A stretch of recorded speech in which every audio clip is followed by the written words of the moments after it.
সুপ্রিয় দর্শক, স্বাগতম। প্রিয় দর্শক, শহীদ ইউনূসের বিদায় ঘণ্টা বেজে গেছে।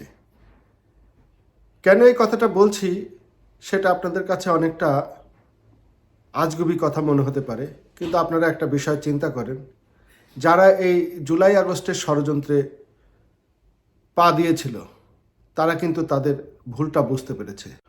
জুলাই আগস্টে অনেকেই বুঝতে পারে নাই যে এই ষড়যন্ত্রকারীরা তাদের নিয়ে ষড়যন্ত্র করে একটা সাজানো গোছানো দেশে ধ্বংসলীলা চালাবে। যখন তারা বুঝতে পেরেছে ততক্ষণে অনেক দেরি হয়ে গেছে। এখন তারা বুক চাপড়ে আর্তনাদ করে কাঁদে যে আগেই ভালো ছিল, শেখ হাসিনাই ভালো ছিল। কারণ এখন তারা বিভিন্ন রকমভাবে হেনস্থার শিকার, মান অপমানের শিকার, বিভিন্ন তকমার শিকার।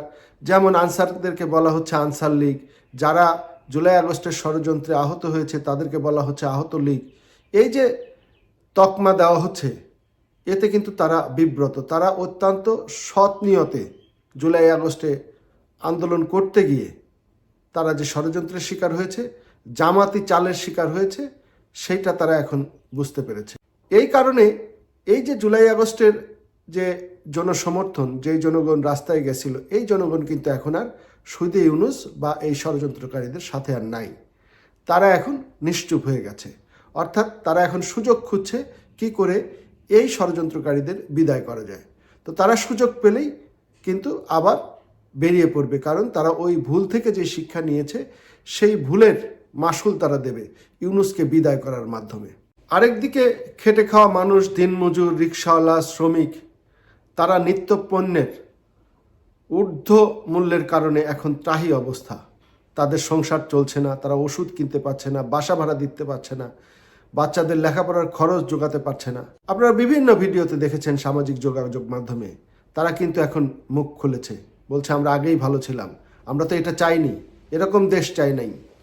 একটা অযোগ্য কুযোগ্য ষড়যন্ত্রকারী এসে এইভাবে দেশের সকল জিনিসের দাম বেড়ে যাবে, আমরা না খেয়ে থাকবো, এটা তারা চায় নাই। তারাও এখন চায় শহীদ ইউনূসের কবে বিদায় হবে। সারা বাংলাদেশের জনগণ এখন অনিরাপদ, তাদের কোথাও নিরাপত্তা নাই। মা বোন রাস্তায় বের হলে তাদের পোশাক আশাক নিয়ে কথা বলা হচ্ছে, তারা কেন হিজাব পরে নাই, তারা কেন বোরখা পরে নাই, এই প্রশ্ন তোলা হচ্ছে। অর্থাৎ তাদের এখন কোনো স্বাধীনতা নেই। এই ষড়যন্ত্রকারীরা ক্ষমতায় আসার পর সারা দেশে ছিনতাই, ডাকাতি, চুরি, রাহাজানি বেড়ে গেছে, ধর্ষণ বেড়ে গেছে, লুটতরাজ বেড়ে গেছে। এই যারা এই সমস্ত ঘটনার শিকার, তারা কিন্তু কোনো নিরাপত্তা পাচ্ছে না। থানায় গেলে তাদের মামলা নিচ্ছে না। এসব বিষয়ে তারা প্রতিবাদ করলে তাদের উপর নেমে আসছে অকথ্য নির্যাতন। এই সমস্ত লোক কিন্তু এখন এই সরকারের উপর পুরা বিল্লা হয়ে গেছে। তারা শুধুমাত্র সুযোগ খুঁজছে কি করে এই সরকারের বিদায় করা যায়। এই সমস্ত নির্যাতিত মানুষের কথা পুলিশ না শুনলেও, আর্মি না শুনলেও, আর্মি এবং পুলিশ কিন্তু রাজনৈতিক ভিন্ন মতাবলম্বীদের গ্রেপ্তার করা, নির্যাতন করার জন্য খুব উৎসুক হয়ে বসে আছে। দেশের প্রায় সকল শিল্প কারখানা ধ্বংস করে দিয়েছে, আগুন দিয়ে পুড়িয়ে দিয়েছে। এই যে শ্রমিকরা, বিশেষ করে গার্মেন্টস শ্রমিকরা, বাংলাদেশের বড় বড় শিল্প গোষ্ঠীতে তারা চাকরি করত, এই শিল্প কলকারখানা পুড়িয়ে দেওয়ার কারণে তাদের কিন্তু এখন কাজ নাই, তাদের চাকরি নাই, তাদের বেতন নাই।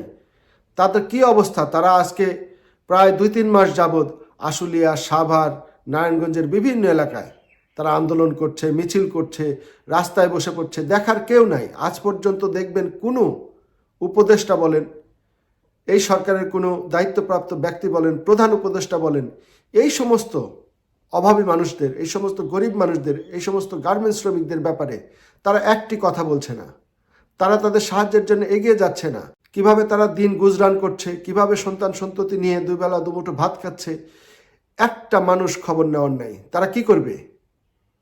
তারা তো শহীদ ইউনূসের বিদায়ই চাইবে। তো শহীদ ইউনূসের বিদায় তারা চাবে না কে চাবে? এরকম নির্যাতিত, নিপীড়িত, বঞ্চিত লক্ষ কোটি মানুষ প্রতিদিন আল্লাহর দুয়ারে মোনাজাত করে, আল্লাহ কবে এদের বিদায় হবে, কবে এরা যাবে, কবে শেখ হাসিনা আসবে, আবার দেশ আগের মতো চলবে। তারা অহরহ এটা অনুভব করছে যে শেখ হাসিনার কাছেই বাংলাদেশটা নিরাপদ এবং বাংলাদেশ আওয়ামী লীগের কাছেই তাদের সমস্ত আবদার। বাংলাদেশ আওয়ামী লীগ পারে তাদের সমস্ত আবদার মেটাতে, যেভাবে বাংলাদেশ আওয়ামী লীগ অতীতে এদেশের সাধারণ জনগণের পাশে দাঁড়িয়েছে। প্রিয় বন্ধুরা, এরকম হাজারো সমস্যা এখন বাংলাদেশের ভাগ্যাকাশে। এই সমস্যা সমাধানের কেউ নাই। উপরন্তু মানুষকে নিয়ে এখন টিটকারি মস্করা করা হচ্ছে। আহত লীগ বলা হচ্ছে, আনসার লীগ বলা হচ্ছে, পতিতা লীগ বলা হচ্ছে।